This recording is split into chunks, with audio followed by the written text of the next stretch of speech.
Meus irmãos, nós estamos aqui reunidos para desenvolver um tema muito caro, que é a lei de evolução, apesar da palestra ser gratuita, tá? Mas é uma palestra da Regional Centro-Norte, da Sociedade Teosófica no Brasil, com a intenção de criar mais um grupo de estudo teosófico aí em Minas Gerais ou nas cercanias em Betim, Belo Horizonte. A gente vai ver como melhor ajustar as forças disponíveis, né? E, embora o seu caráter seja universal em sua expressão, eu arriscaria dizer que das leis que a teosofia mais desenvolveu na sua literatura, como pensamento teosófico, a evolução é a que mais ela tem a acrescentar. Por quê? Sobre o karma e a reencarnação, que nós já vimos, várias religiões do Extremo Oriente são muito claras e bem dirigidas, não é verdade? Principalmente o hinduísmo é a que mais enfatiza a reencarnação, com aquela famosa frase da Bhagavad Gita, que traduzimos aqui com muita honra ao português, e se é notoriamente conhecido o Shloka 2:22, tal como um homem que, despojando-se de suas vestimentas velhas, toma outras novas, de igual modo o morador do corpo, despojando-se dos corpos gastos, entra em outros que são novos. A palavra sânscrita dehin quer dizer morador do corpo. Talvez, assim, na tradição cristã, fossem chamar de alma. Mas eu acho que a expressão da Bhagavad Gita é de uma riqueza imbatível, porque a gente, na verdade, é inquilino desse corpo. O corpo não é nem nosso. A gente depois presta contas pela utilização, por tudo mais. Tá certo? A ideia do karma tem a ver com essa prestação de contas. Eu tenho um amigo assim mais divertido que costumava dizer que tudo na vida é passageiro, com exceção do cobrador e do motorista. Certo? Então, eu acho que o motorista deve ser Deus e o cobrador deve ser o karma. Então, tirando esses dois, o resto é passageiro. O pessoal é entusiasmado, né? Na tradição cristã também se apresenta em Gálatas 6:7. Não vos enganeis, porque de Deus não se zomba, tudo que o homem semear, isso também ele colherá. Ou também a parábola do juiz, não sairás daqui sem pagares o último ceitil. Então, existe um equilíbrio de forças na natureza, tá certo? Que está sugerido em algumas dessas passagens. E nós fizemos nas palestras anteriores, que eu devo recomendar, a lei de ação e reação, o ciclo da vida e da morte, são capítulos anteriores do livro que estamos tomando como referência, que é a Tradição Sabedoria, ok? Então, não vejo maior dificuldade em encontrar temáticas relativas ao karma e à reencarnação, sendo que o karma, até no cristianismo, citei duas.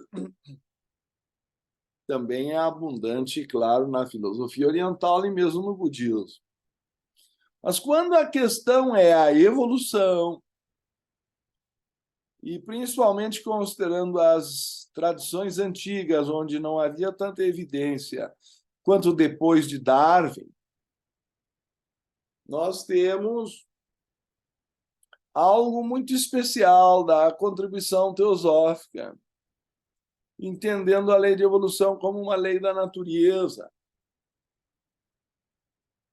Eu dediquei especial atenção na minha tese, não é? O Yoga Sutra como ciência do autoconhecimento, que amanhã vamos ter mais um lançamento, agora online, às 18 horas.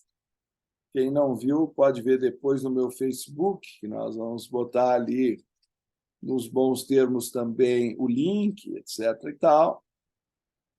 Mas, no capítulo 5 da minha tese, o item 5.4 é justamente dedicado a essa questão da evolução.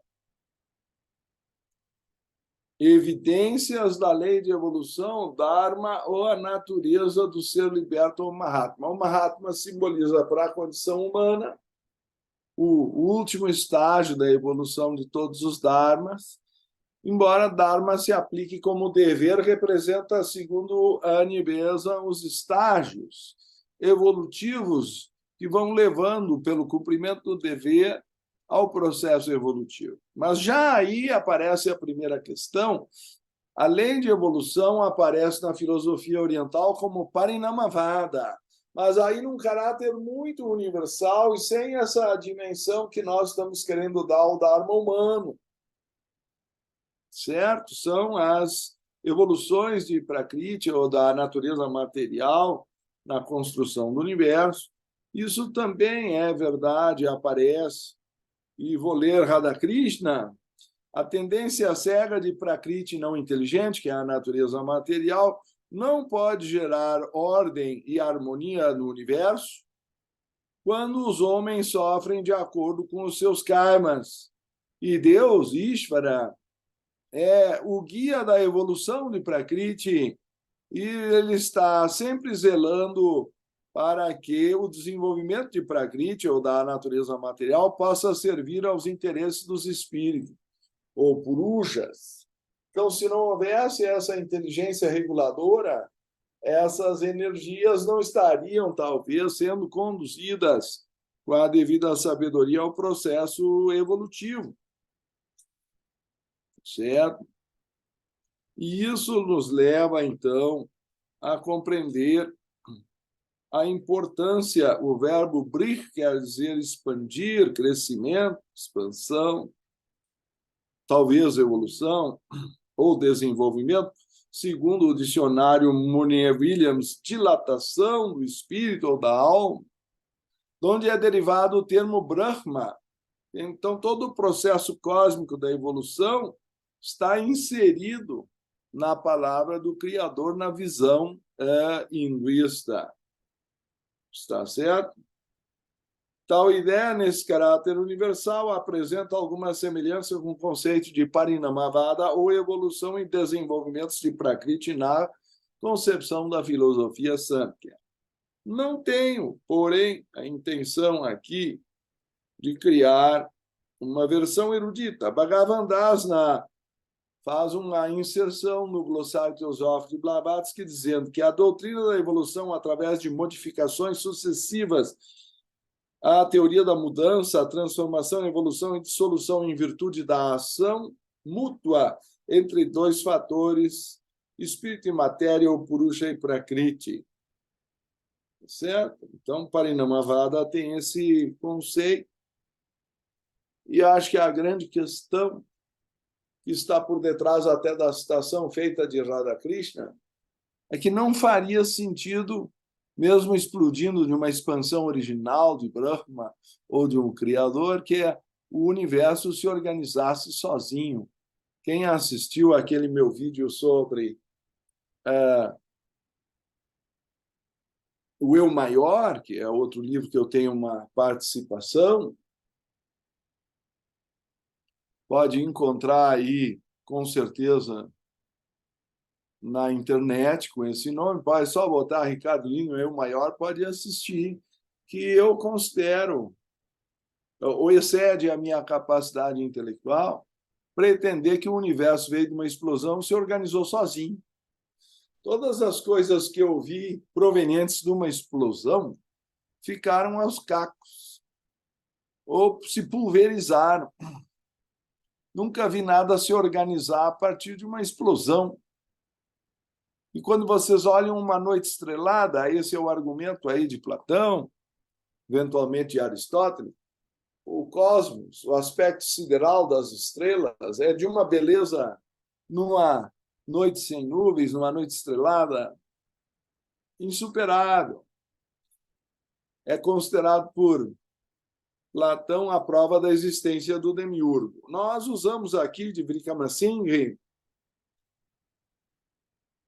que o número de probabilidades, né, da vida surgir do acaso, ele calcula assim: o fato de micro-organismos serem muito complexos é a maior dificuldade relacionada à concepção neo-darwiniana da vida. Então, se vocês considerarem de um ponto de vista cósmico, eu já sustentei aqui a ideia de que o universo é cíclico, mas isso tem mais relação, como nós já vimos, com o capítulo da lei do ciclo da vida e da morte. Nós citamos Steinhardt e Tirok, depois de ter citado até o Penrose, pessoas que até ganharam o prêmio Nobel. Propomos um modelo cosmológico no qual o universo passa por uma sequência interminável de épocas cósmicas, cada uma começando com um Big Bang e terminando com um Big Crunch. E é a vanguarda da ciência agora está falando que, no fim, tudo é esmagado dentro de um buraco negro, do qual nem a luz escapa. Isso é o Big Crunch. No início, o Big Bang é uma explosão, no fim, o Big Crunch absorve tudo, e aí chega uma massa crítica, explode de novo. Então, isso é a ideia cíclica do universo. Vejo que é uma frase, resolve toda essa equação. Vou ler de novo. Propomos um modelo cosmológico, isso é a vanguarda dos cientistas do século XXI. Estamos citando Steinhardt, Tirok, Gunzadam e Penrose. Propomos um modelo cosmológico no qual o universo passa por uma sequência interminável de épocas cósmicas, cada uma começando com um Big Bang e terminando com um Big Crunch. A temperatura e a densidade são finitas e a cada transição de crise para crise, em vez de ter uma época inflacionária, cada ciclo inclui um período de lenta expansão com aceleração, como observado recentemente, seguido de uma contração lenta. A combinação produz homogeneidade, planicidade, flutuações de densidade e energia necessárias para iniciar o próximo ciclo. Então, quem gosta de erudição, citações, vai encontrar na página 299 e as respectivas referências. O Roger Penrose, em 2013, físico da Universidade de Oxford, e Guzradian, da Universidade de Yerevan, publicaram um artigo na revista The European Physical Journal Plus, sustentando ter encontrado indícios a favor da hipótese do universo cíclico. Esses indícios foram detectados a partir de uma série de dados do satélite WMAP, aí tem as notas de rodapé, o Wilkinson Microwave Anisotropy Probe, uma sonda norte-americana projetada para fazer mapeamento universal de radiação cósmica. Vocês já viram que a coisa aí excede a capacidade visual. E podem ser interpretados como o fim de um outro universo anterior ao Big Bang, que deu origem ao universo atual. Então, essas teorias de vanguarda estão aqui relacionadas na nossa tese de doutorado. Nossa preocupação, portanto, é sair do cósmico e chegar ao individual. Porque já a doutrina secreta sustentava a ideia de um universo cíclico na segunda proposição do proêmio, como citamos da outra vez. Mas quem sabe, tendo em vista que a gente sempre tem que fazer um pequeno resumo do que veio antes, nada melhor do que citar novamente Blavatsky, supõe, no que tange a segunda proposição, quando ela simplesmente diz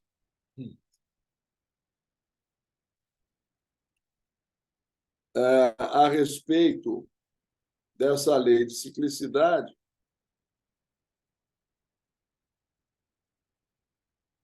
o seguinte: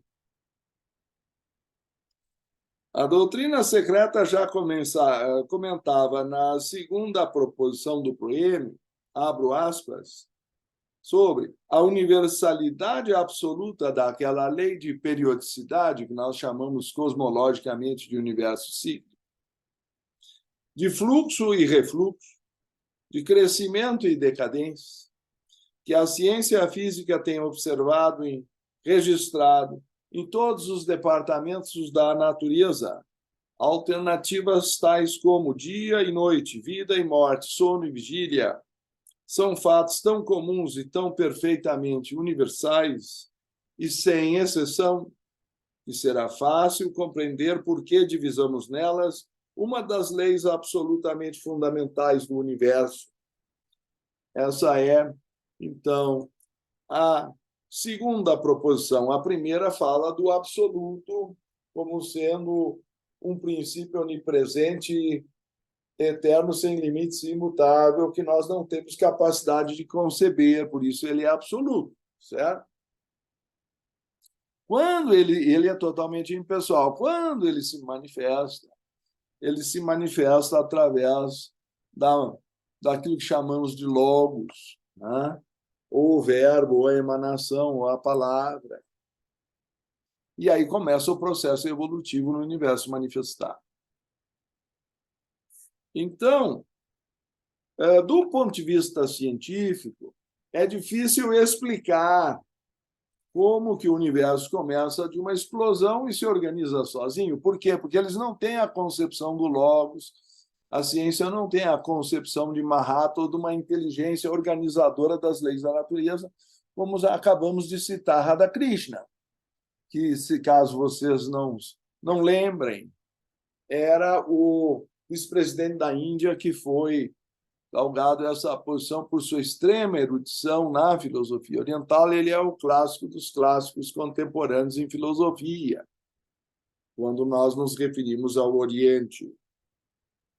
E por isso usamos a citação dele em nossa tese, obviamente. Quando, porém, nós vamos citar Vikramasinghe, que é o grande matemático da University College of Cardiff, embora ele seja de origem de Sri Lanka, ceilandês, ele é um grande matemático dessa universidade, traz uma importante evidência sobre a questão a analisar a partir do experimento de Miller e Urey.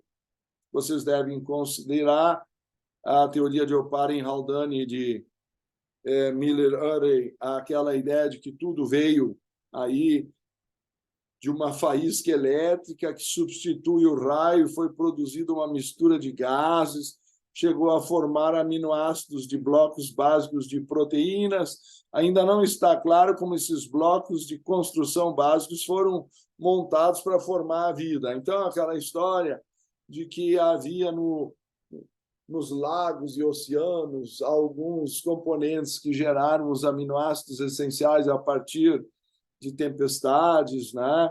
E materiais orgânicos e inorgânicos simples se poderiam ter sido combinados em compostos orgânicos complexos e estes últimos terem formado o organismo primordial. Então, agora acabei de citar a Enciclopédia Britânica. Então, todos os problemas que os cientistas têm para justificar de onde vem a vida, que é um problema que não valorizam. E aqui essas questões sobre o aborto e tudo mais é porque não entenderam o valor incomensurável da vida.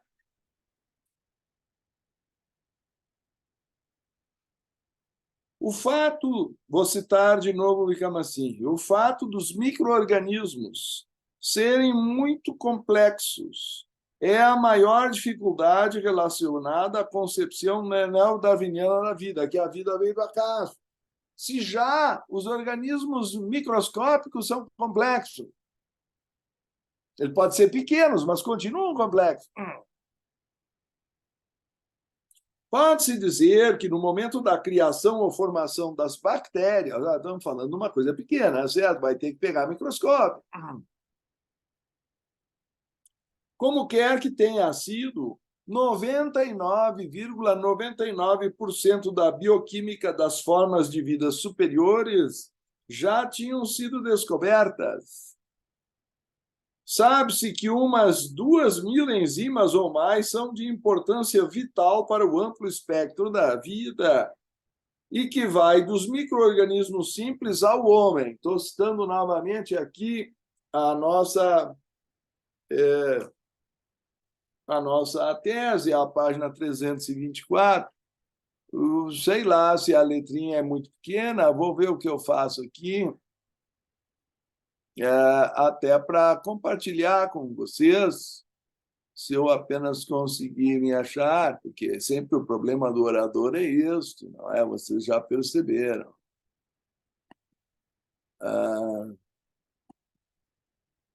Vamos ver onde isso foi parar. 324.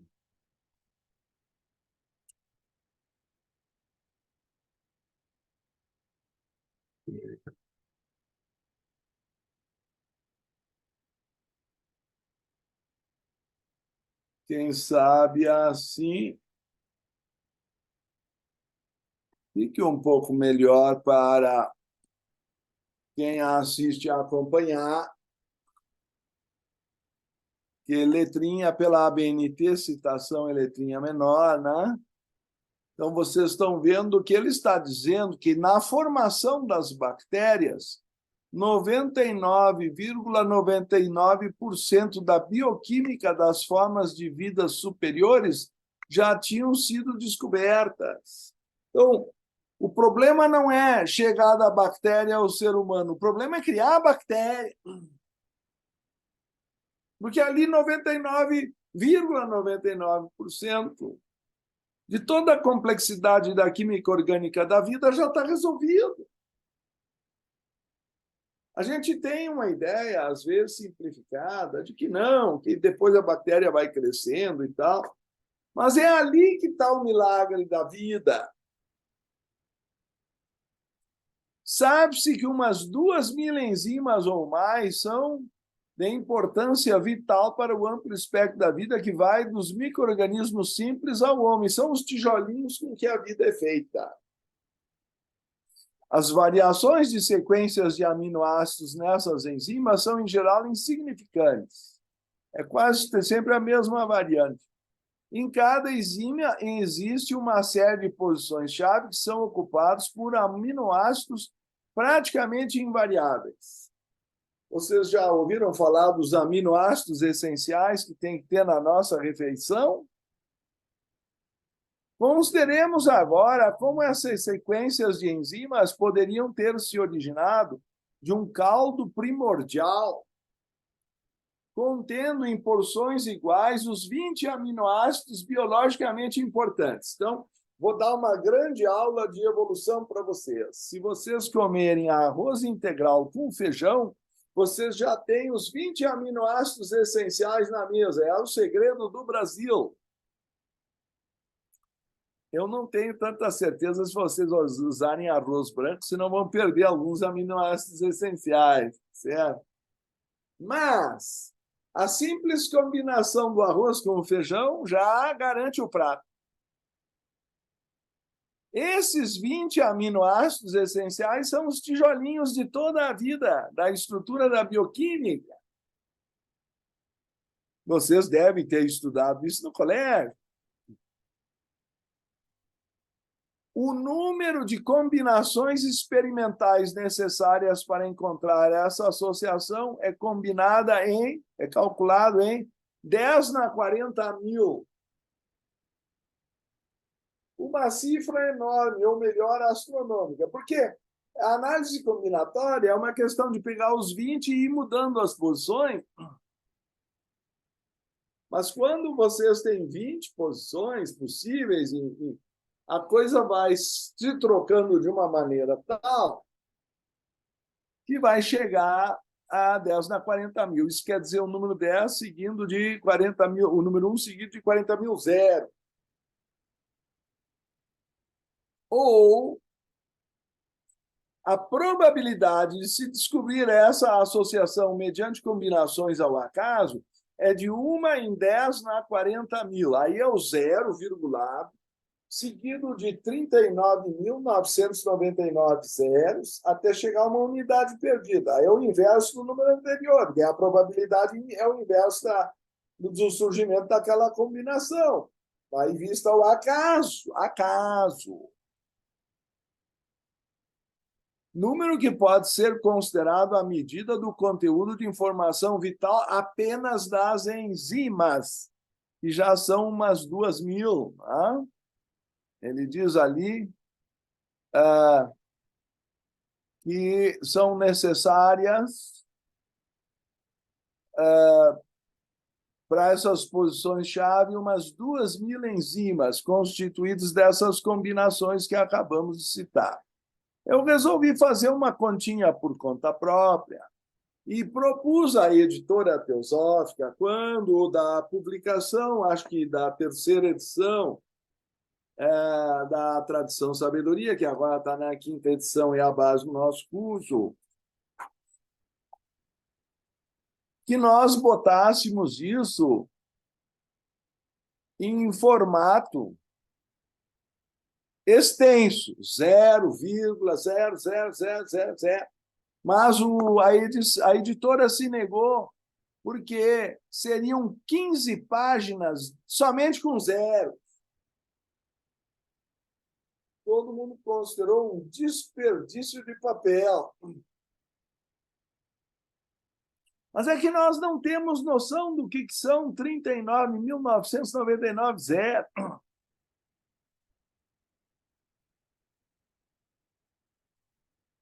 E o matemático Wickramasinghe ainda acrescenta uma conclusão.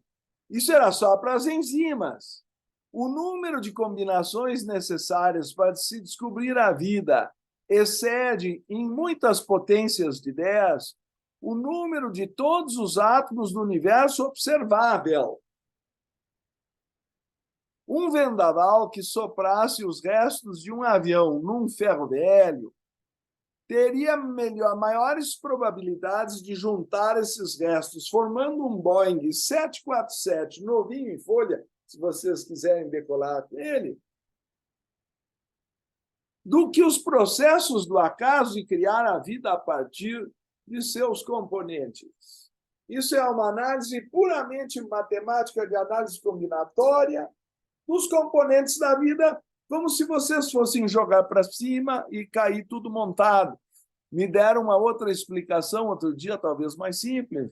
Imaginem que vocês estão numa tipografia antiga, daquelas que vai juntando as letras em pedacinhos, em tipos de chumbo, e dá uma explosão dentro da tipografia, e quando caem todas as peças no chão, todas as letras, elas simplesmente estão formando um dicionário pronto para ser editado. É isso que os cientistas querem que a gente acredite que originou o universo. Vocês me perdoem se eu fui um pouco enfático lá na minha filmagem do Eu Maior, que gerou o livro mais tarde. Mas eu não consigo alcançar como que pessoas tão inteligentes, que trabalham com indução por probabilidade, que é todo o desenvolvimento científico da atualidade, conseguem apostar que o universo veio do acaso. Isso aí é mais difícil ganhar uma loteria. Quando alguns políticos que ouvimos falar ganharam, não sei, 10, 20, 30 vezes a loteria aqui, ficou assim, meio suspeito, mas ele disse que ele era amigo de Deus, ficou apelidado com o nome de João de Deus, acho que vocês conhecem, o nosso político, um dos famosos anões. Eu não vou entrar aqui no mérito do passado, mas como foi ele mesmo que declarou que era amigo de Deus, eu acho que não há problema nenhum de eu citar o nome dele, depois de não sei quantas vezes que ele ganhou na loteria. As pessoas ficaram um pouco desconfiadas de que não devo aí sim entrar em detalhes, eu deixo a vocês chegarem às suas próprias conclusões, tá? De como é que se faz isso acontecer. Então, meus queridos, ninguém apostaria que o universo veio do acaso, a não ser uma mente muito traumatizada contra qualquer concepção de Deus ou religião. E por isso me encanta a expressão aí de Einstein, que me parece ser o núcleo da exposição de hoje, certo? Mas que, por motivos diversos, embora eu já tenha citado também no livro da Tradição Sabedoria, eu faço a citação na penúltima página da conclusão da minha obra aqui, que é a 349, e eu gostaria que vocês acompanhassem comigo a leitura disso, porque assim me parece ser, vindo talvez do maior físico de todos os tempos, Albert Einstein, que, por sinal, lia a Doutrina Secreta e a tinha em cabeceira de seu criado Wood, cabeceira de mesa lá, à sua cama, porque ele gostava de ler um livro que foi publicado quando ele tinha 9 anos de idade, ou pouco mais ou menos, mas que antecipava toda a teoria da mútua conversibilidade da energia da matéria, ou, como é posto também na minha tese, defendendo a originalidade e a autenticidade da doutrina secreta. Isso é atestado pela sobrinha dele em sua biografia do tio, de Albert Einstein. Vocês podem acompanhar aqui comigo.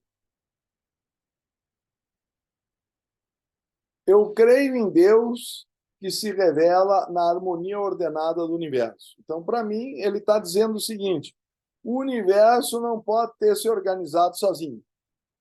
Mas eu vou ler nas palavras do Einstein. Eu creio em Deus que se revela na harmonia ordenada do universo. Eu creio que a inteligência está manifestada em toda a natureza. Então, desde um átomo até um sistema solar, e, aliás, diga-se de passagem, os modelos de átomo são miniaturas de sistemas solares, com os elétrons orbitando em torno do seu núcleo. Então, já é um mistério que como em cima, assim embaixo, o macro e o microcosmo sejam um espelho um do outro, como cita Blavatsky ao sugerir como se estudar a doutrina secreta, mas, na verdade, ela está citando o famoso axioma ou princípio da correspondência do hermetismo, que é milenar, originário em Thoth, no Antigo Egito. Eu creio em Deus que se revela na harmonia ordenada do universo. Eu creio que a inteligência está manifestada em toda a natureza. A base do trabalho científico é a convicção de que o mundo é uma entidade ordenada e compreensível, e não uma coisa ao acaso. Não dá para entender o universo vindo do acaso. Essas são as palavras de Einstein, tá certo? Referenciadas na nossa tese, a página 349. que vamos relançar amanhã, certo? Então, eu faço essas considerações preliminares sobre a origem da vida, a origem do universo e seu processo evolutivo. E gostaria, é claro, também de citar Blavatsky na sua terceira proposição, e, por sua vez, evidentemente, nós também acabamos por citar aqui, e se encontra na página 279 do texto. Então, vou fazer uma viagenzinha aqui, vamos ver se eu consigo.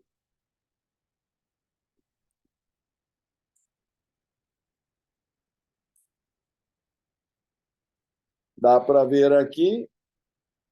Essa é a terceira proposição de Blavatsky na Doutrina Secreta. Com isso, ela praticamente encerra o proêmio.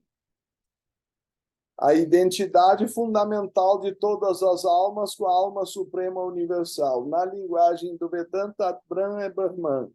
Na linguagem do cristianismo, eu e o Pai somos um. A alma individual é una com a alma suprema. Aí quiseram apedrejá-lo por ter dito isso em João 10:30. E aí ele se defendeu dizendo que estava no Salmo 82:6. E ele cita em João 10:34. Mas não está escrito em vossa escritura, eu disse, sois deuses. Se vocês forem ao Salmo 82:6, ainda acrescenta, e sois todos filhos do Altíssimo. Então, ele não pretendia que só ele teria a percepção de ser filho de Deus, mas que todos os outros também poderiam. O que não quer dizer que todos saibam ou sejam conscientes disso. Mas isto é o processo da evolução que vai desvelar. Nós temos uma herança divina. A divindade mora em nosso coração, porque Deus é onipresente. E é infinito esse processo evolutivo, e aí já estamos. Não é aquela verdade do Idílio do Lótus Branco, que é talvez uma das bases fundamentais da teosofia, como pretendemos, pelo menos em linguagem sintética, apresentar. A alma do homem é imortal e o seu futuro é o de algo cujo crescimento e esplendor não tem limites. Aqui é dito que a identidade fundamental de todas as almas com a alma suprema universal, sendo esta última um aspecto da raiz desconhecida. A raiz desconhecida é o absoluto da primeira proposição. E a peregrinação obrigatória de todas as almas. Nós chamamos isso reencarnação ou transmigração das almas. Centelhas daquela alma suprema, portanto, está se referindo às mônadas, como faíscas de um fogo divino. Através do ciclo da encarnação, nós chamamos isso samsara, ou da necessidade, de acordo com a lei cíclica e kármica. Então, nós mostramos que todo o universo é cíclico, a reencarnação não é um caso só humano, mas todo o universo sofre expansões e contrações, explosões, o Big Bang e o Big Crunch retornam à fonte original e explodem novamente, e estão num processo contínuo de evolução, saindo de uma nebulosa e se tornando uma galáxia organizada, tanto no nível cósmico, como no nível individual, que é feito à sua imagem e semelhança, ou como em cima, assim embaixo. De acordo com a lei cíclica e kármica durante todo esse período, que é o Manvantara. Muito tempo, certo? E milhões e milhões de anos. Em outras palavras, aí quando vocês leem autores em geral, vocês acham que agora vem uma explicação mais fácil. No caso de Blavatsky, agora é hora de apertar o cinto de segurança. Em outras palavras, nenhum Buda puramente espiritual ou alma divina pode ter uma existência consciente independente antes que a centelha, a mônada, emanada da essência pura do sexto princípio universal, Mahat, ou seja, da alma suprema, haja passado por todas as formas elementais pertencentes ao mundo fenomenal do Manvantara, que é aquele monte de milhões de anos, e, letra A, passado por todas as formas elementais, quer dizer, pré-humanas e pré-minerais, pertencentes ao mundo fenomenal do Manvantara, que constituem o pensamento abstrato, o pensamento concreto e as emoções, sensações, os desejos. E B, adquirido a individualidade, portanto, isso é uma conquista. A individualidade é uma conquista do processo evolutivo. Primeiro, por impulso natural, isso quer dizer no reino animal, e depois às custas dos próprios esforços conscientemente dirigidos, ou seja, só o ser humano é capaz de ter esforços próprios conscientemente dirigidos e, por isso, também regulados pelo karma, porque senão o ser humano já tinha destruído o universo. A única coisa que impede que o ser humano destrua o universo é que tudo que ele faz ao universo volta para ele. A lei do karma é um bumerangue cósmico. Certo? E, portanto, escalando assim todos os graus de inteligência, desde manas inferior até manas superior, quer dizer, da mente concreta até a mente abstrata, desde o mineral e a planta ao arcanjo mais sublime ou de Buda, quer dizer, todos nós vamos virar mestres de sabedoria, Cristos e Budas, como diz a própria Bíblia, sede, pois, perfeitos como o vosso Pai Celestial é perfeito, em Mateus 5,48, ou Cristo teria dito em João 14,20, naquele dia sabereis que eu estou em meu Pai, vós em mim e eu em vós, quer dizer, todos são a mesma essência, aí a mesma onipresença, e nós estamos aqui num processo evolutivo que ele põe no imperativo, quer dizer, é um mandamento, sede, pois, perfeitos, mas não perfeito de uma forma relativa, mas como o Pai Celestial é perfeito, quer dizer, virar um Deus. E ele mesmo diz também, citando em João 10,34, sois Deus. Ele disse isso mais de uma vez. Se não entenderam, é outro assunto. Mas é por isso que eu acho que a Sociedade Teosófica é um canal importante para a teosofia poder trazer isso ao Ocidente em termos de lei de evolução, com a base do que nós apresentamos, tanto numa interpretação neodarwinista, que a única divergência essencial entre teosofia e Darwin é atribuir o processo de evolução ao acaso, e aquela história do macaco, depois a gente pode tentar investigar se é derivado ou se é origem. Mas isso, para nós, é de menor importância. O ponto essencial é entender todo o processo da evolução, desde o mineral até o arcanjo mais sublime. É o que acabamos de ler. A doutrina axial da filosofia esotérica, que é a que estamos estudando, não admite a outorga de privilégios nem de dons especiais ao homem, salvo aqueles que forem conquistados pelo próprio ego, com seu esforço e mérito pessoal ao longo de uma série de reencarnações, metempsicoses ou reencarnações. Tá certo? Então, para aqueles que estudaram alguma coisa do envio, vão encontrar a ideia naqueles avatares de Vishnu. Vejam que Vishnu é o segundo aspecto da divindade na tradição hindu, como o Cristo é considerado o aspecto do Filho, ou o segundo aspecto da Trindade, na expressão, então nós vamos chamar, é claro, cristã. Certo? Então, essa ideia de que Krishna mergulhou, teve várias encarnações divinas, aparece, com certeza, de forma talvez um pouco, vamos chamar, alegórica ou quase mitológica, na própria expressão do hinduísmo, quando dessas manifestações de Krishna. Isso nós encontramos na minha tese, na página 323. Melhor botar por aqui.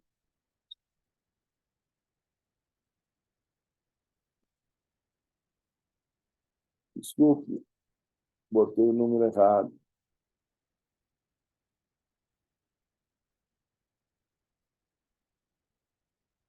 Então, são sucessivas encarnações, eu acho que vocês conhecem.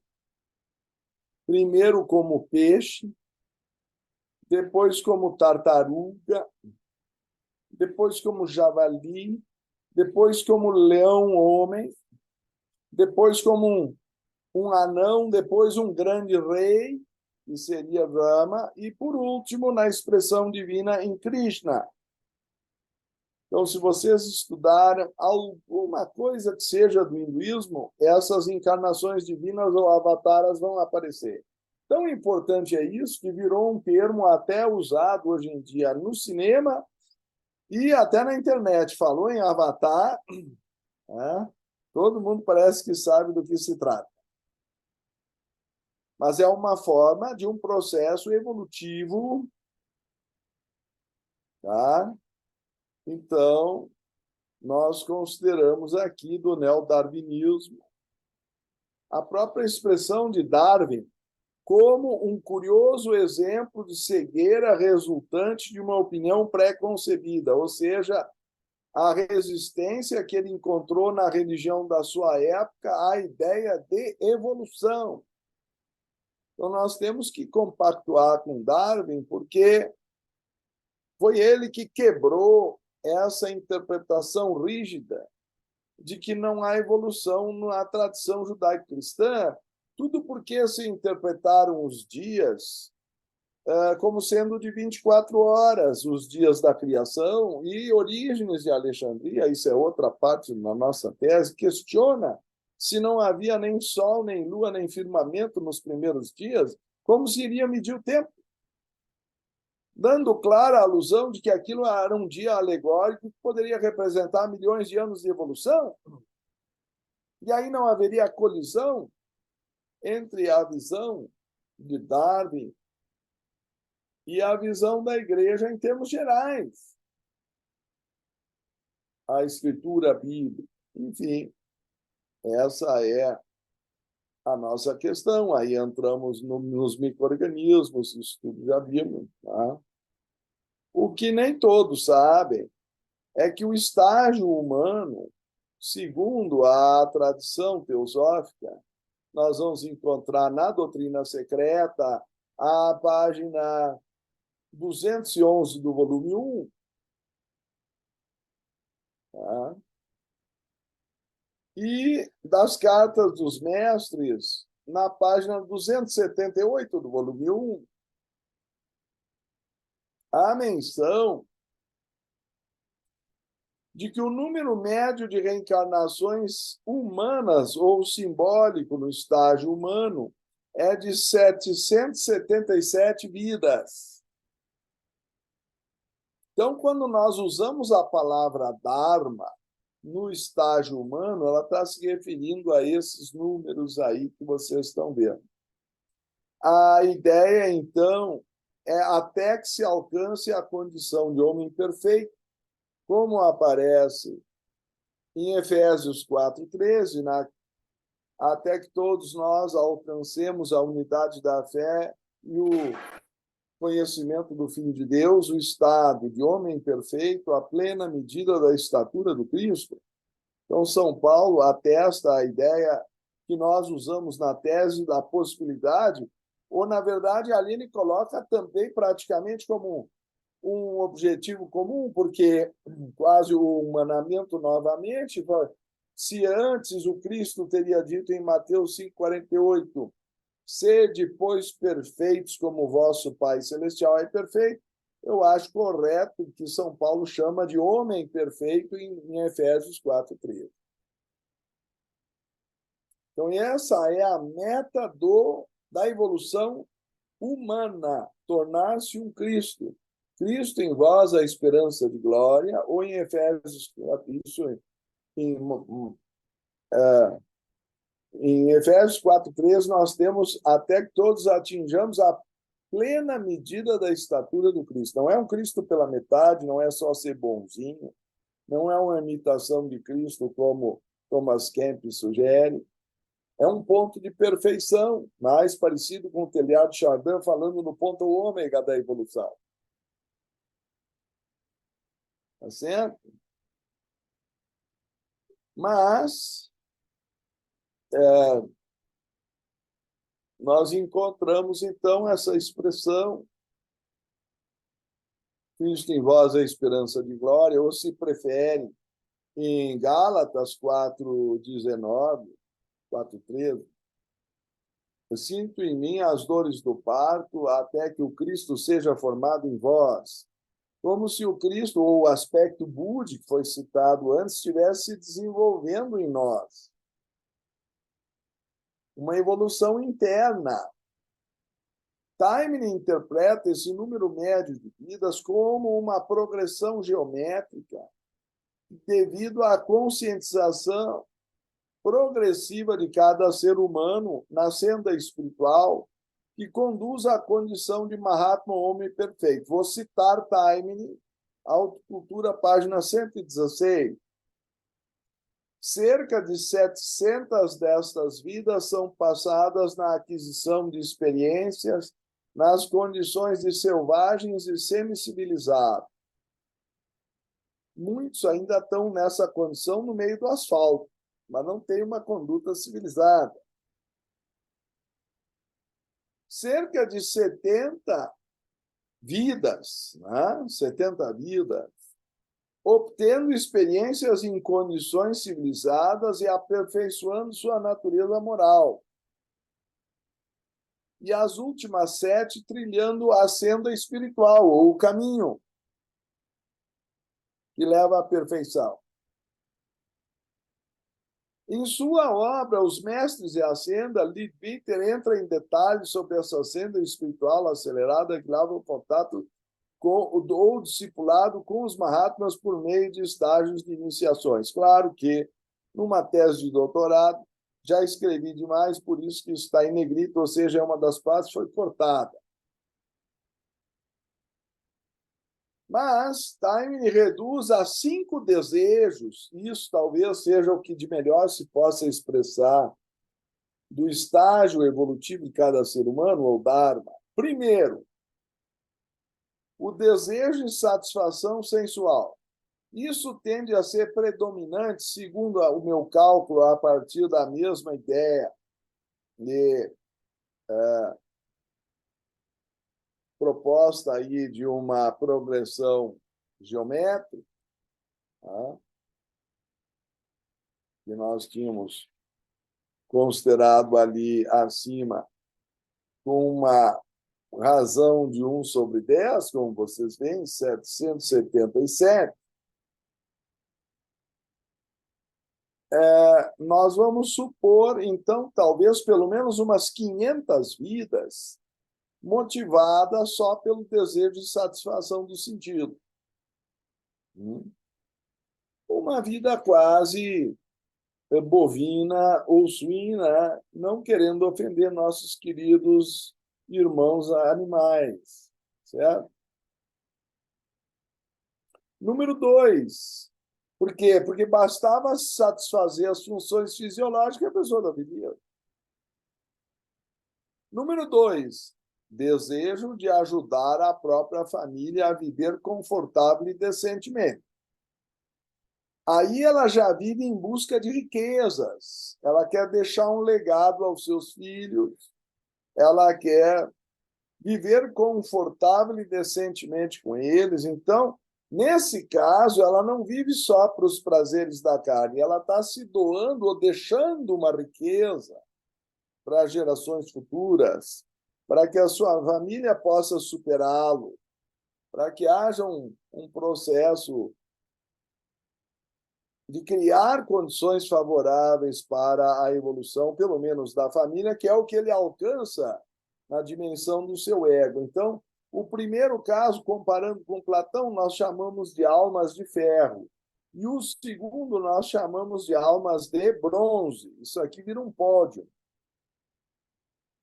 O terceiro desejo de servir a pátria ou de defender a lei, ele surge como um desejo de promover mais do que a família, mas a comunidade, e para que a justiça e a lei sejam preservadas, porque senão a família não vai conseguir manter aquelas condições. Não adianta tu teres uma mansão, evidentemente, cercada de tiroteio por todos os lados. São situações que alguém tem a dúvida, pode fazer uma visita ao Rio de Janeiro para ver como é que está a situação lá, porque se nós não temos lei,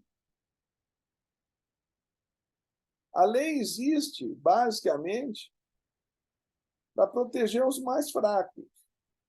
Se não, as condições do crime, do narcotráfico, etc., dominam os mais fracos e invertem os valores. Eu não vou entrar em todos os detalhes, vocês tirem suas próprias conclusões.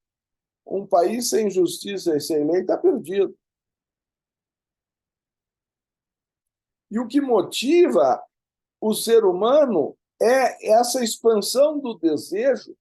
Depois de servir a pátria, ele vai querer servir a humanidade. E, por último, o desejo de reunir a vontade pessoal à vontade do Supremo. É isso que, basicamente, ensina a Bhagavad Gita. O desejo tem que ser sublimado por estágios. Não adianta também querer saltar etapas. Ninguém sai do nível da satisfação sensual direto para servir a humanidade ou a Deus. Então, seria psicologicamente impossível não ter um estágio de desenvolvimento da busca da riqueza, que está envolvendo esforço na sua conquista. E depois, um estágio que preserva os méritos que cada um conquistou, que é a defesa da lei e da pátria. Se nós quisermos saltar do primeiro para o quarto, nós vamos ter problemas. Observem os países que tentaram fazer isso. Porque a humanidade segue lentamente por uma escadinha. É isso que tornou maravilhoso o discurso de Krishna na Bhagavad Gita. Tem lugar para todos na escala da evolução. Mas existem diferenças de desejo. E eu não posso transformar um ser humano num santo de uma noite para o dia. Eu estou dando uma noção do número de reencarnações, são pelo menos mais umas 50 encarnações com o serviço à comunidade e à pátria e umas 20 com o desejo de servir somente à humanidade, ou pelo menos predominantemente, que vai gerar, por fim, as 7 vidas do desejo de renunciar à vontade pessoal em favor da vontade do Supremo, que é a vida de monge. Tá certo?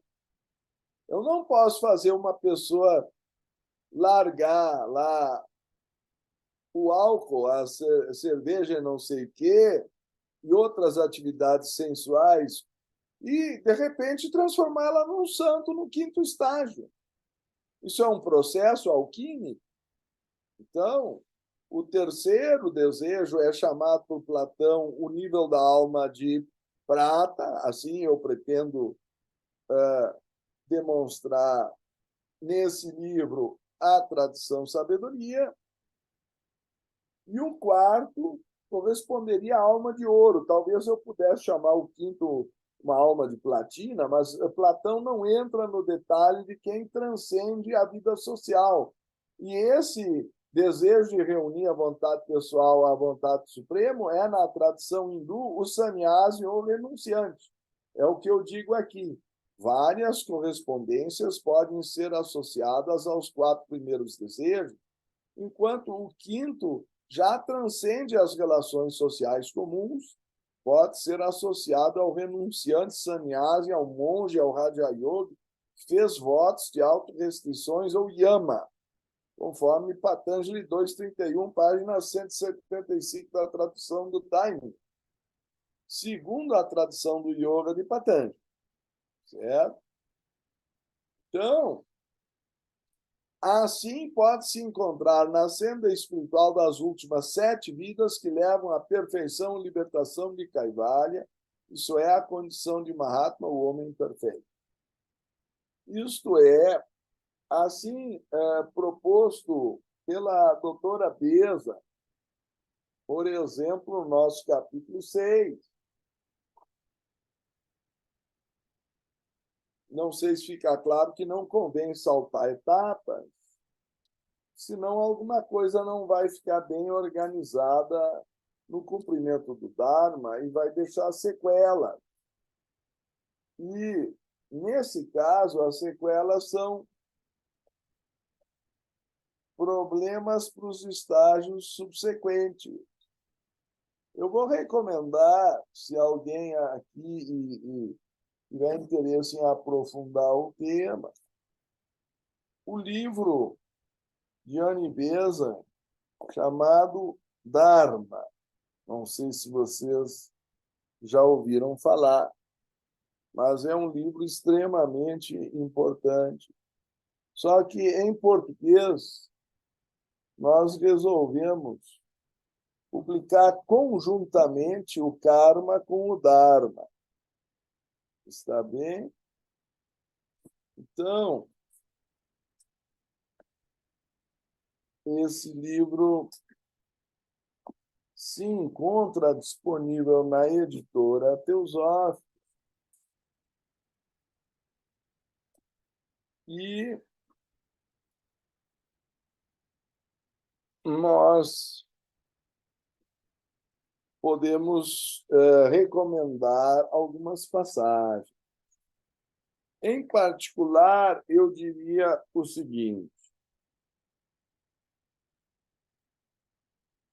a palavra Dharma quer dizer dever, religião, estágio evolutivo. É uma palavra de muitos significados.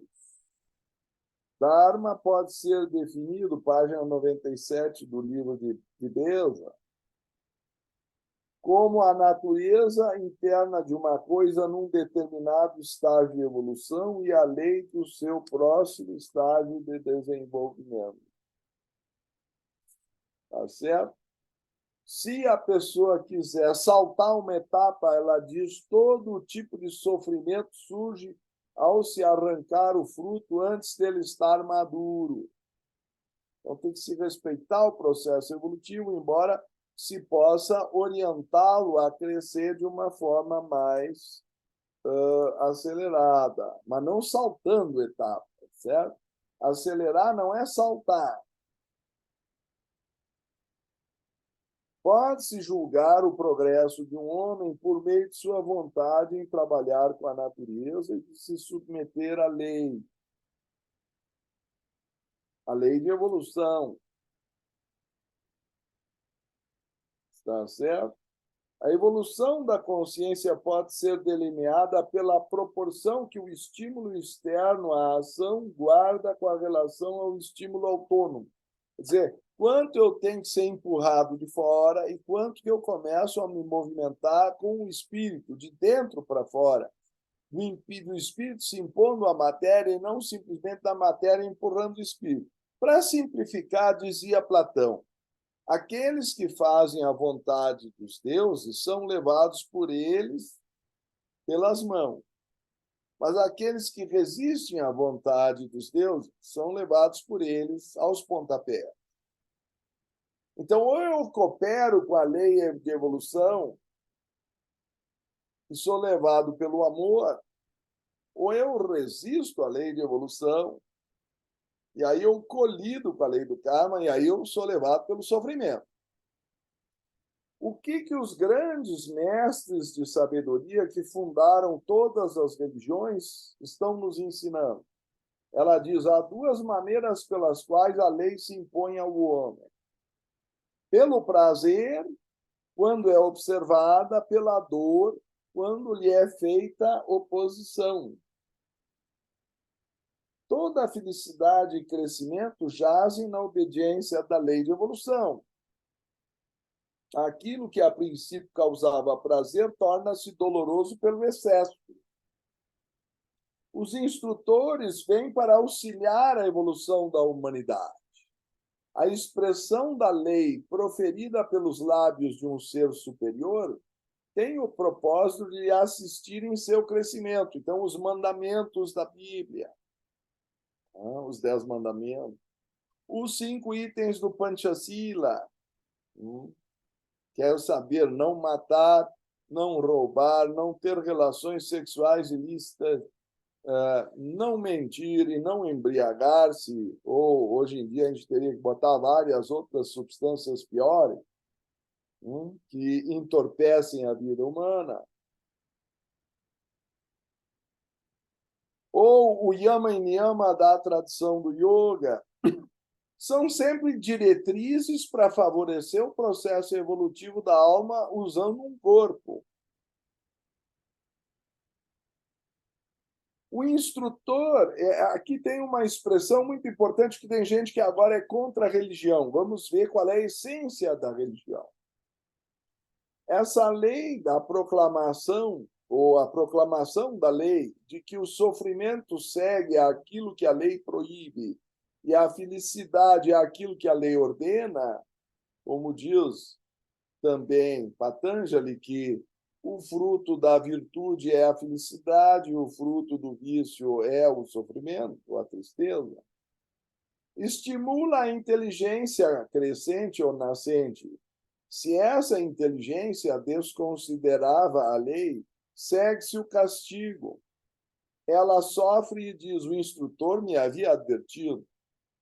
A memória de uma ordem comprovada pela experiência causa uma impressão muito mais rápida e fortemente na consciência do que apenas a experiência sem a revelação da lei. Quer dizer, o estudo da lei de evolução ajuda a pessoa a evoluir mais rapidamente, porque mais rapidamente ela associa a causa com o efeito e compreende o seu sofrimento.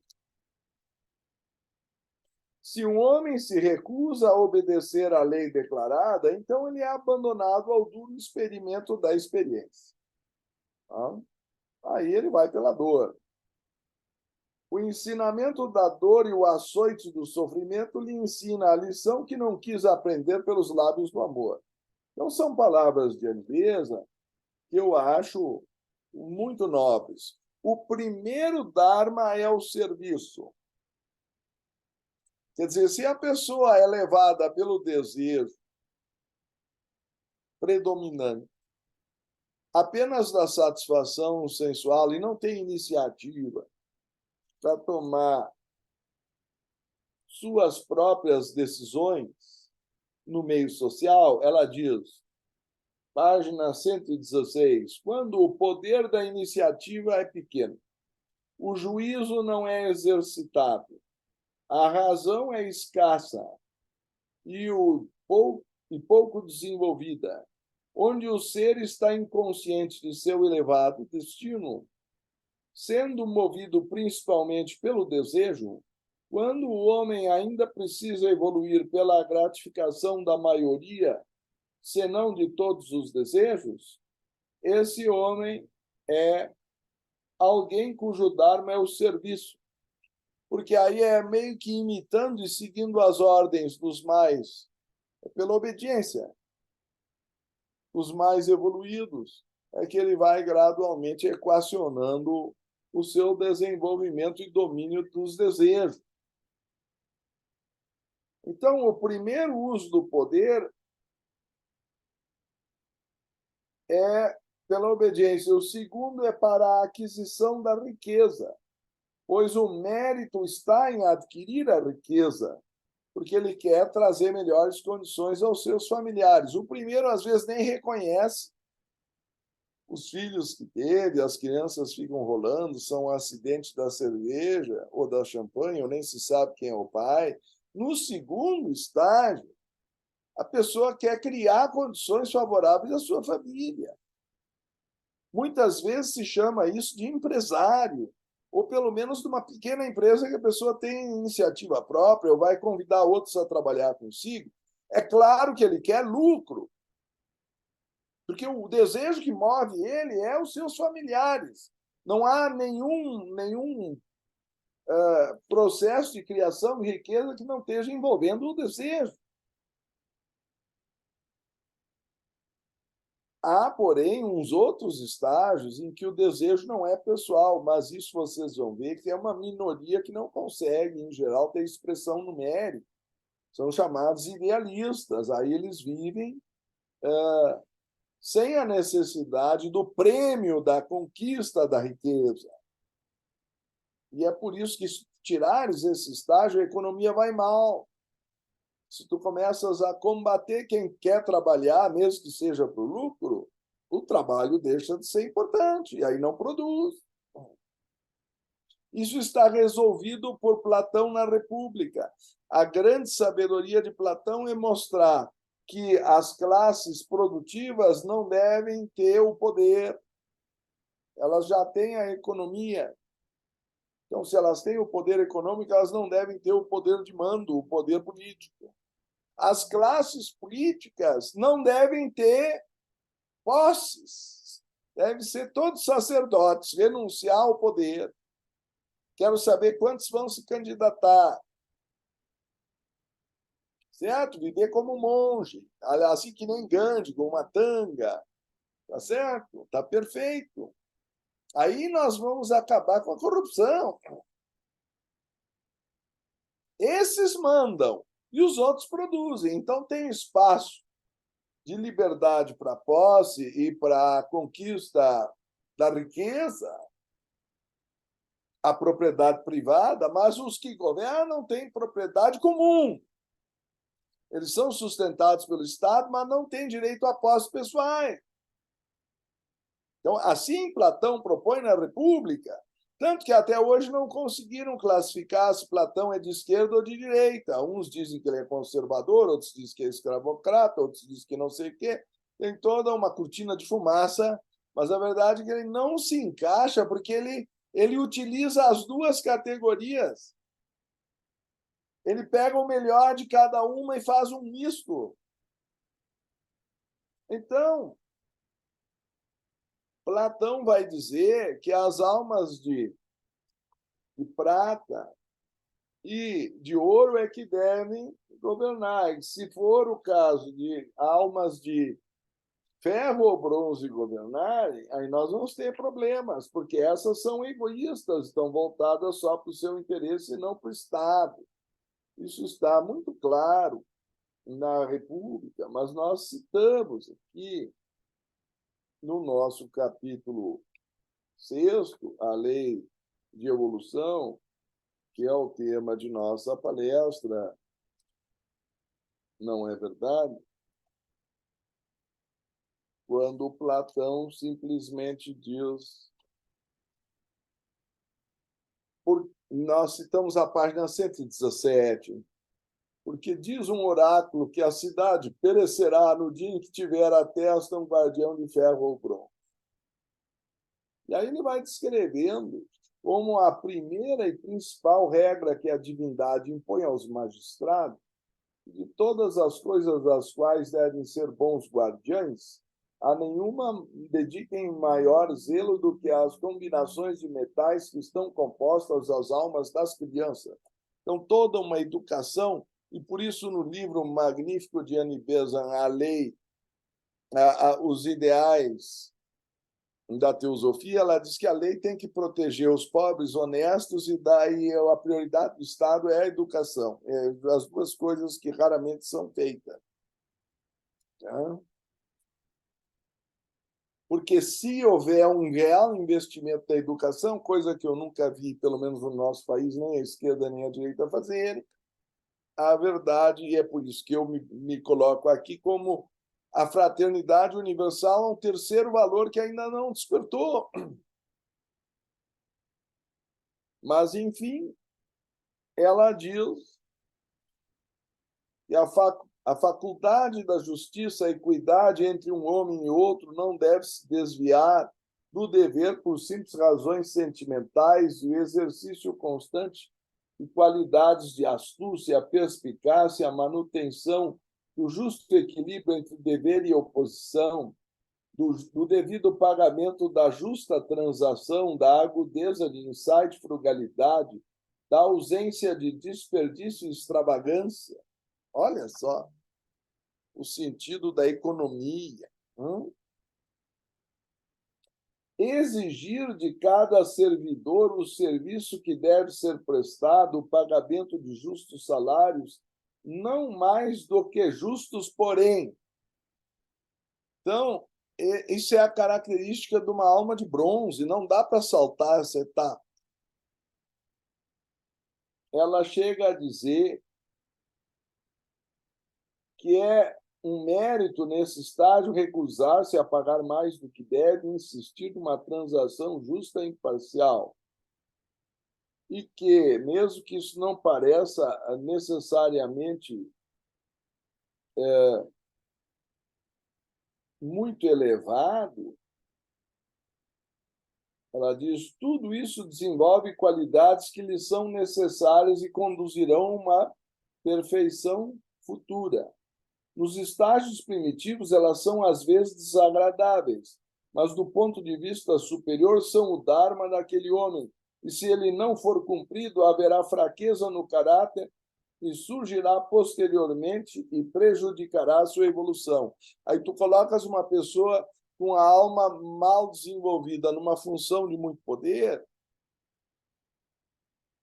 ela não vai conseguir ser justa, ela vai usar para si as facilidades que o poder oferece. E isso, traduzindo em miúdos, é corrupção. Enfim, aí ele vai dizer que o sacrifício da vida na defesa dos fracos e no cumprimento do dever e da lei é o dharma da alma que nós chamamos de prata. E, por último, ela ainda acrescenta: não podemos adquirir força sem coragem, firmeza e coragem não podem ser obtidas sem se enfrentar o perigo e ter a prontidão para renunciar à vida quando o dever demanda o sacrifício.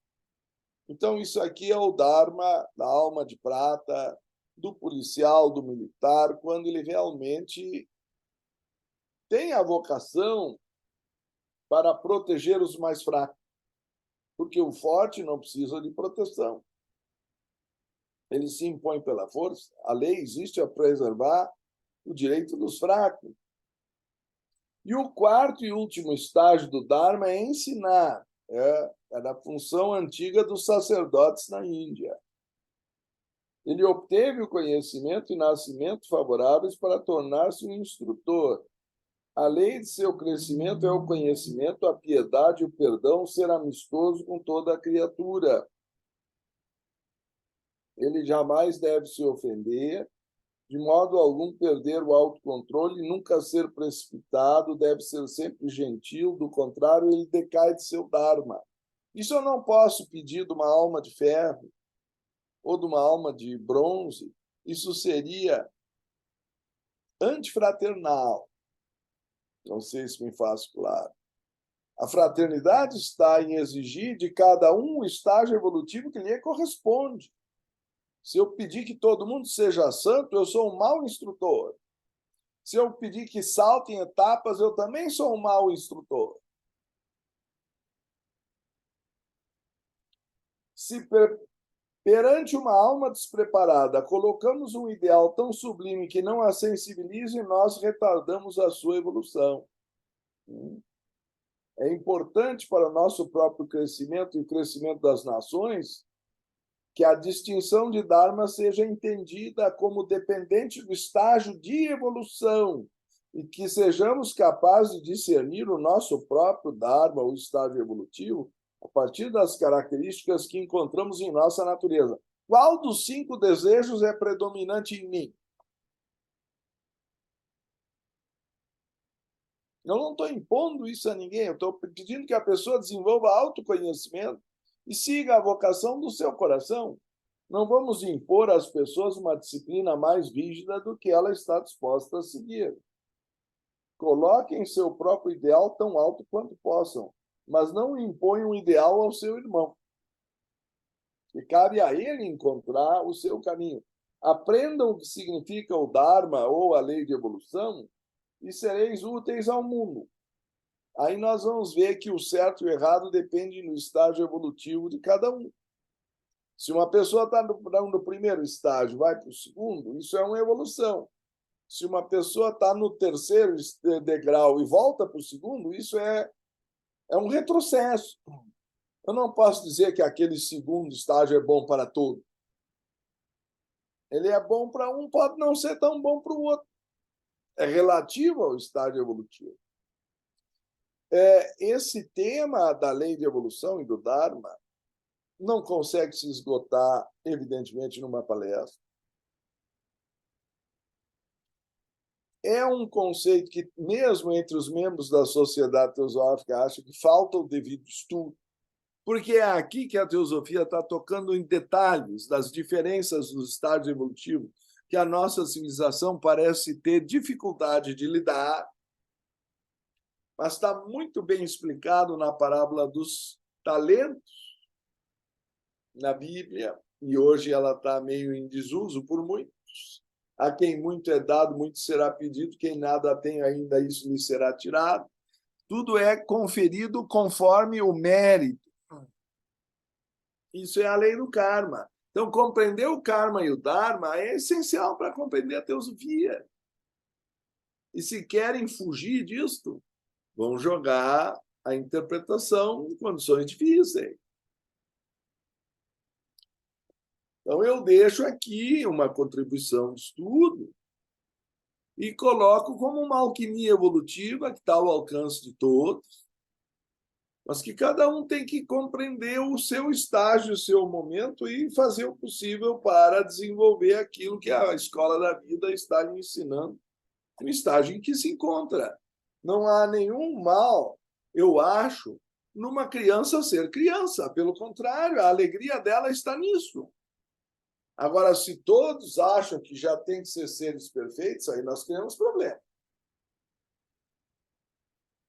Tá certo?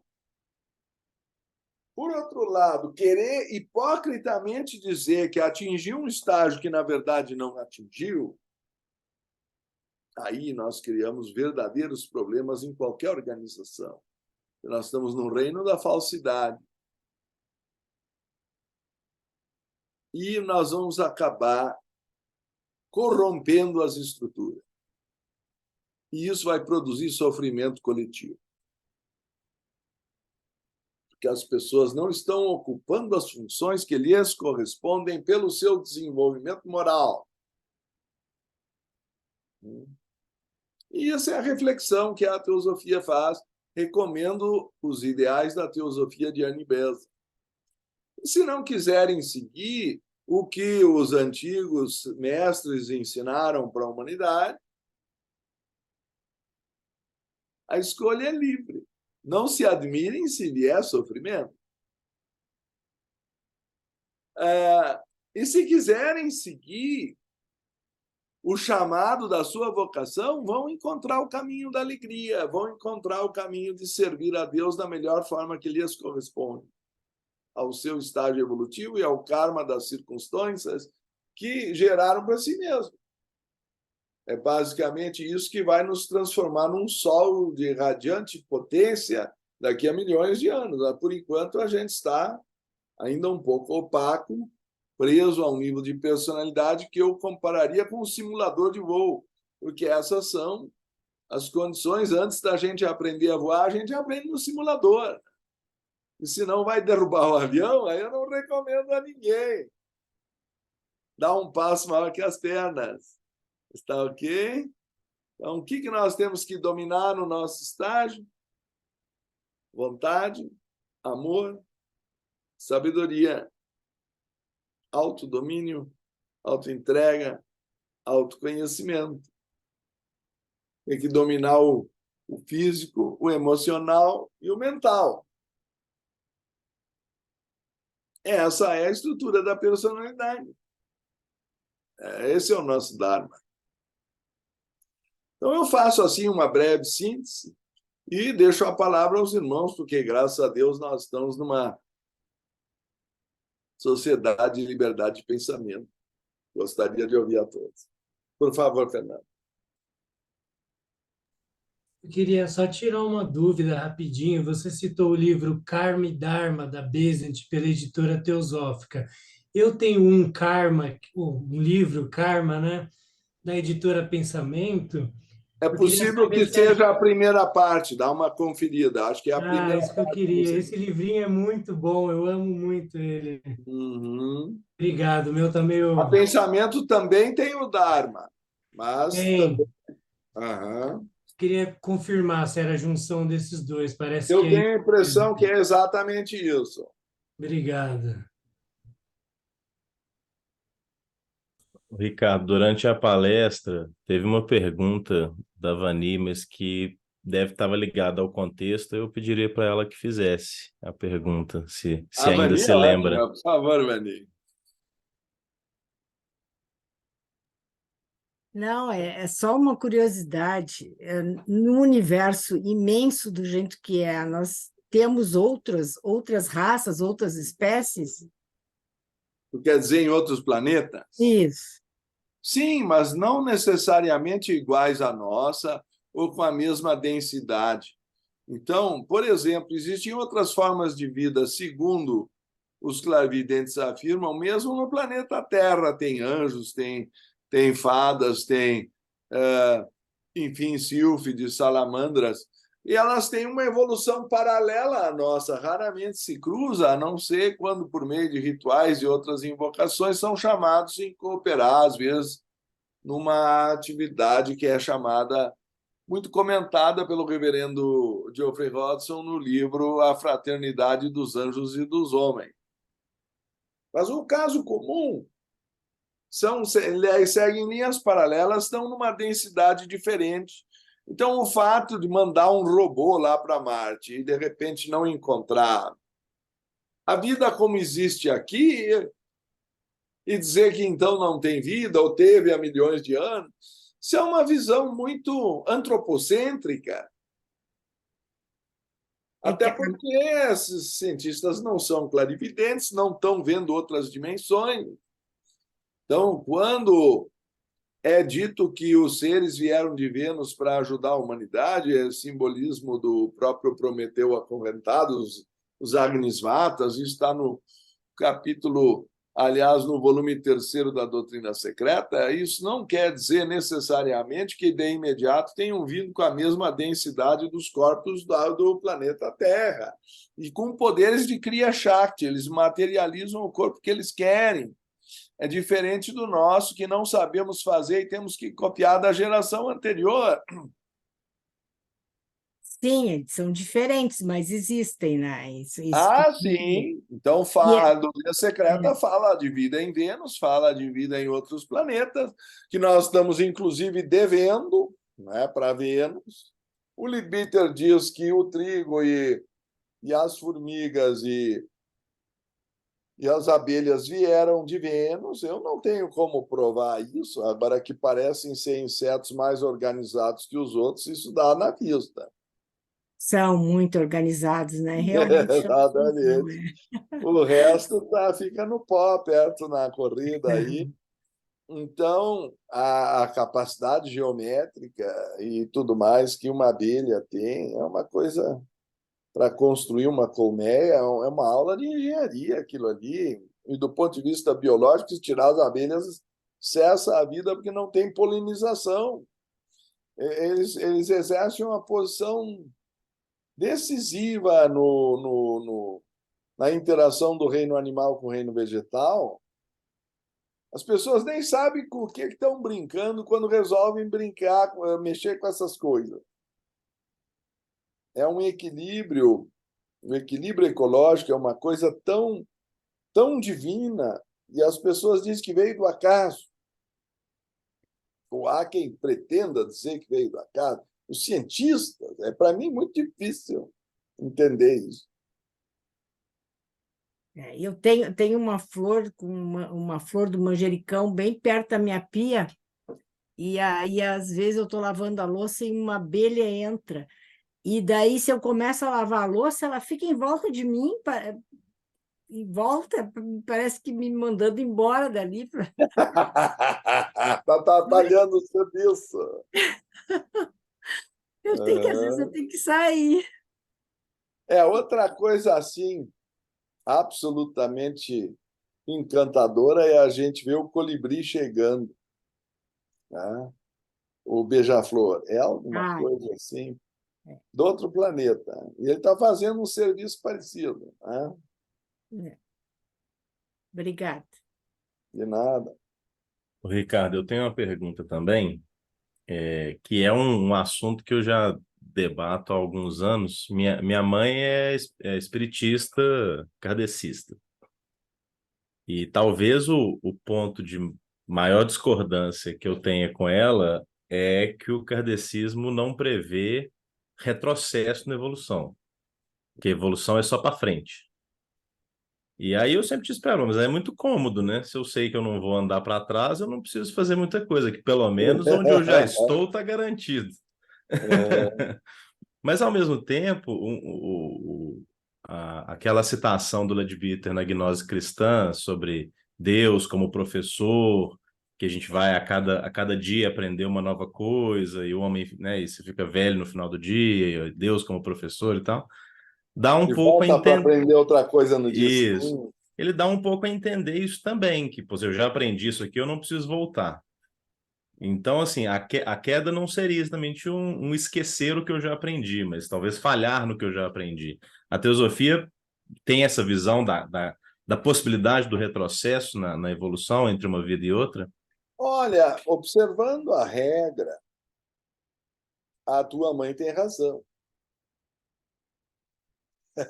Como normalmente é verdade, né? Geralmente. Mas o problema é que há exceções à regra. E isso se chama magia negra, o tal do pecado sem perdão. Se a pessoa desenvolver faculdades superiores para com ela se opor à lei de evolução divina, aí o jogo pega. Porque os erros comuns humanos, os pecados capitais, etc., eles têm correção ou aprendizagem a partir da colheita do fruto, do karma, dentro da esfera humana normal. Se puder haver um verdadeiro retrocesso, é porque faculdades superiores foram utilizadas de modo inferior. E sobre isso, tu vais ver que a literatura, acho que propositalmente, fala muito pouco. Né? Porque poderia estimular uma pessoa borderline, o seu subdesenvolvimento moral, a querer despertar poderes para outras finalidades. Alguns dizem que isso não é possível, mas acho que aí já seria ingenuidade, porque senão não haveria tantas precauções para que isso não aconteça.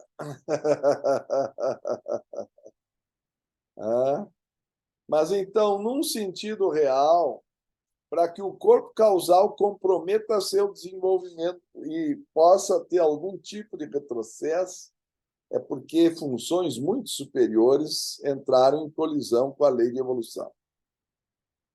Isso, em alguma medida, aqui e ali aparece em livros como A Voz do Silêncio e, claro, que aparece no Ocultismo Prático da Blavatsky. Mas eu entendo que o espiritismo é, até certo ponto, uma teosofia simplificada, ou quem sabe a teosofia é um espiritismo complicado, porque quando se estuda só a regra, aquilo fica mais resolvido. Quando começa a pegar possíveis exceções, aí a coisa vai se complicando. Mas claro que o universo é mais complexo do que apenas a regra básica. Então, eu espero que tu não incomode muito a mamãe.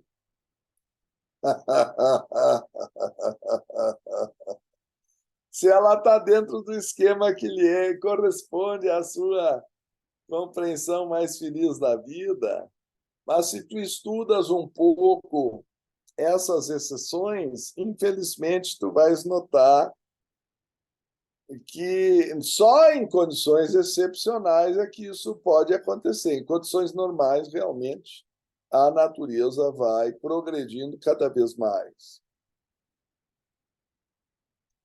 Tá ok? Não sei se ficou clara a resposta. Claríssimo.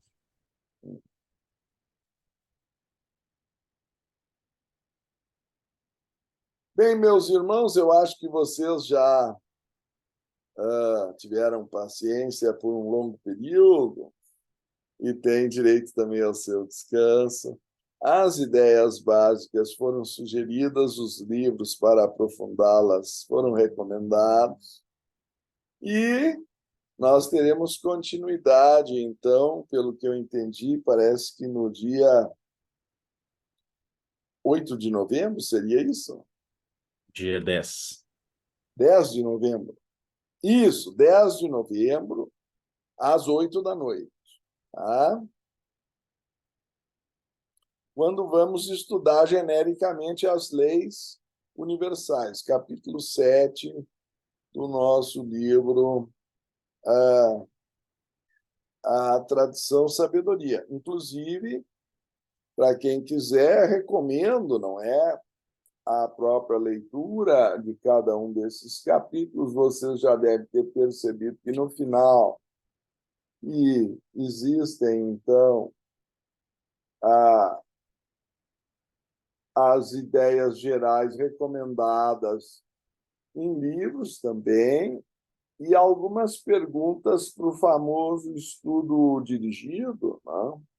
Se a pessoa realmente compreendeu a lição, o que é o absoluto, o que é o logos, como se manifesta a ciclicidade do universo, o que é o Dharma, qual é o Dharma, o propósito evolutivo de cada reino da natureza, o que é a individualização, quando passa do reino animal para o humano, qual é a relação entre Dharma e fraternidade, qual é a principal regra em A República de Platão, o que caracteriza uma alma genuinamente civilizada, ou seja, quando ela observa a lei introjetada e não usando aquela expressão trágica, desculpe, seu guarda, eu não tinha lhe visto. Isso quer dizer que a pessoa só cumpre a lei enquanto o guarda está olhando. E, dependendo do que o guarda responder, ela já oferece tanto para ele continuar não vendo. O que caracteriza uma alma que realmente ingressou na senda espiritual? Bom, então tem 10 perguntas aqui que resumem a parte essencial de cada lição. Tem umas perguntinhas, não sei se vocês já viram. Era um curso por correspondência, agora ele ficou online, certo? Vamos fazer, então, uma breve meditação de encerramento?